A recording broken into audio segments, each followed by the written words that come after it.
এর সেমিনারে আমি কিছু ট্রেটস বা the core values of Islamic lifestyle আপনাদের সাথে শেয়ার করবার চেষ্টা করব, যাতে করে ব্যাপারটা আরও ক্রিস্টাল ক্লিয়ার হয় যে আসলে what is Islamic lifestyle all about. আসলে এটা কি, কিভাবে এটা আমরা অ্যাডাপ্ট করব, কিভাবে এটার সাথে নিজেকে খাপ খাওয়াবো, কিভাবে এটা আমরা প্র্যাকটিস করব।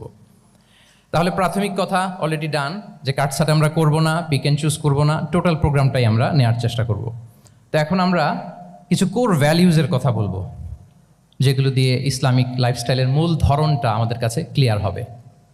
ইসলামিক লাইফস্টাইলের কথা যদি আমাদেরকে বলতে হয়, প্রথম যেই ট্রেট, যে ক্যারেক্টারিস্টিক্স বা ভ্যালিউর কথা আমাকে বলতে হবে, সেটা হচ্ছে the concept of halal and হারাম।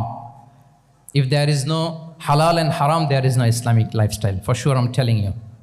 যদি হালাল হারাম না থাকে, এটা যদি আমরা মেনটেন না করি, এটা কোশ্চিন কালো ইসলামিক লাইফস্টাইল হবে না। আপনাকে হারাম থেকে যোজন যোজন দূরে থাকতে হবে, আর হালাল দিয়ে জীবনটাকে সাজাতে হবে। কারণ যেখানেই হালাল সেখানেই বারাকা। আই রিপিট, আমি আবারও বলছি, যেখানেই হালাল সেটার মধ্যে কি হারামে কোনো বারাকা আছে? হারামে আছে অস্থিরতা, সাময়িক উন্মাদনা, এর ভেতরে বারাকা নাই। হালালের ভেতরে আল্লাহ তাআলা বারাকা ঢুকিয়ে দিয়েছেন। আচ্ছা, আপনারা বলুন তো, গরুর গোশত খাওয়া এটা হালাল না হারাম? হালাল। কুকুরের গোশত খাওয়া হালাল না হারাম? আচ্ছা, গরু বছরে বাচ্চা দেয় কয়টা? গাভী? আচ্ছা, একটা। কুকুর দেয় কয়টা? কয়টা?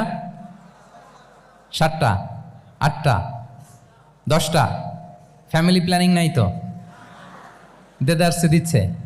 আচ্ছা, গরু হালাল, কুকুর হারাম। গরু বাচ্চা দেয় কয়টা? কুকুর দেদারসে দিচ্ছে। তারপরেও বলেন, আমাদের এই যে বাংলাদেশে আমাদের কুরবানির ঈদে লক্ষ লক্ষ গরু জবাই হয়, বিয়ের অনুষ্ঠানগুলোতে এত গরুর গোশত আমরা খাই, প্রতিদিনের চাহিদা মেটানোর জন্য তো কত গরু কোরবানি করা হয়। এরপরেও বলেন, বাংলাদেশে গরু বেশি না কুকুর বেশি? সবাই বলেন, গরু বেশি না কুকুর বেশি? কারণ কি? হালাল। কারণ কি? এই হালালে বরকত ঢুকিয়ে দিয়েছে কে?